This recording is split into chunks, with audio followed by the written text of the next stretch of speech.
नमस्कार दोस्तों, ये दुलकर सलमान की एक मूवी आई थी जिसका नाम था सैल्यूट। तो चलिए इसकी कहानी के बारे में बात करते हैं।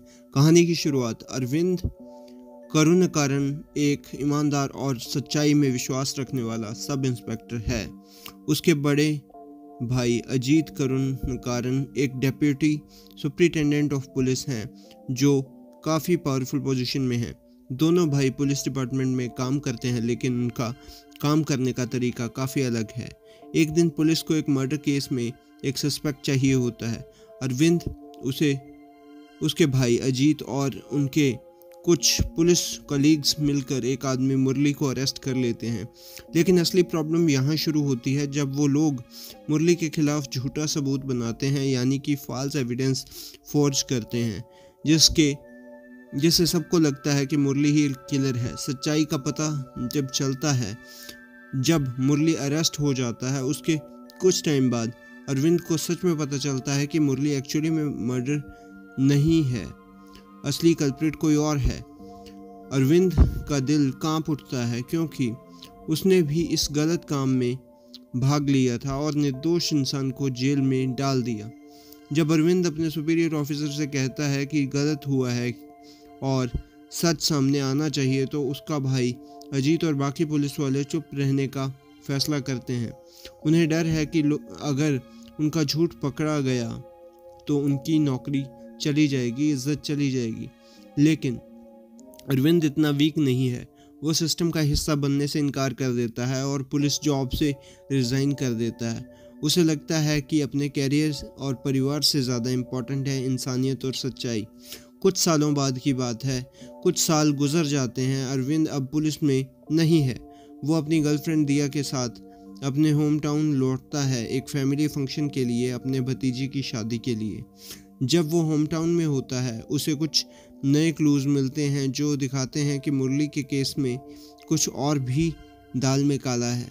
अरविंद को शक होता है कि शायद एक सीरियल किलर अब तक आज़ाद घूम रहा है और उसने सिर्फ मुरली के केस में ही नहीं बल्कि पूरे केरला में मर्डर्स किए हैं, फेक आइडेंटिटीज़ यूज़ करके। ये सुनकर अरविंद के अंदर की पुलिस की रूह फिर से जाग जाती है और वो डिसाइड करता है कि वो पुलिस फोर्स में दोबारा ज्वाइन करेगा ताकि वो इस केस की प्रॉपरली इन्वेस्टिगेशन कर सके। पर इस बार वो किसी और से डर नहीं रहा। उसका सिर्फ एक मिशन है, मुरली को इंसाफ दिलाना और असली किलर को पकड़ना। इन्वेस्टिगेशन की राह में कुछ रुकावटें आती हैं, लेकिन कहानी में ट्विस्ट तब आता है जब उसका भाई अजीत और उसके एक्स कलीग्स उसको रास्ते में रुकावटें डालने की कोशिश करते हैं।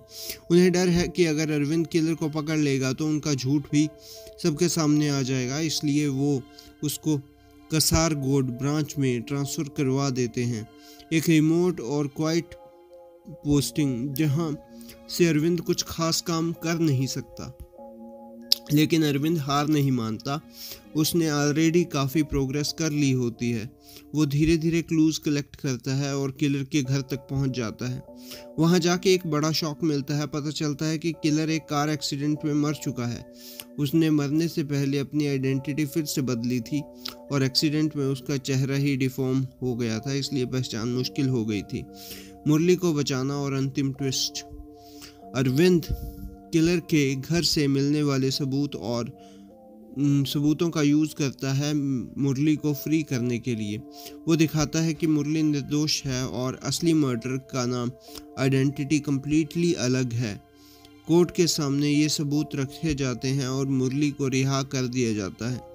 लेकिन सिस्टम अरविंद को माफ़ नहीं करता क्योंकि उसने अपने सुपीरियर्स के अगेंस्ट जाकर काम किया। अरविंद, अजीत, प्रमोद और एलेक्स सबको सस्पेंड कर दिया जाता है। कहानी का एंड एक बड़ा ट्विस्ट लेकर आता है। अरविंद को यह लेटर मिलता है जो असली किलर ने लिखा था। उस लेटर में किलर ने अरविंद को एक्नॉलेज किया था कि तुमने सच ढूंढ लिया और तुम सही थे। लेकिन जब अरविंद उस लेटर का पोस्टमार्क डेट देखता है तो उसकी आंखें फटी की फटी रह जाती हैं, क्योंकि यह लेटर उस दिन से एक दिन पहले लिखा गया था जिस दिन किलर मरा था। यानी कि किलर को पता था कि वो मरने वाला है, या शायद उसने अपनी मौत का प्लान खुद बनाया हो, या कुछ और डीपर मिस्ट्री हो सकती है। अंत में ये कहानी एक ऑनेस्ट पुलिस ऑफिसर की है जो अपने उसूलों के लिए सब कुछ दांव पर लगा देता है, कैरियर, फैमिली, इज्जत, सिर्फ एक निर्दोष आदमी को बचाने के लिए।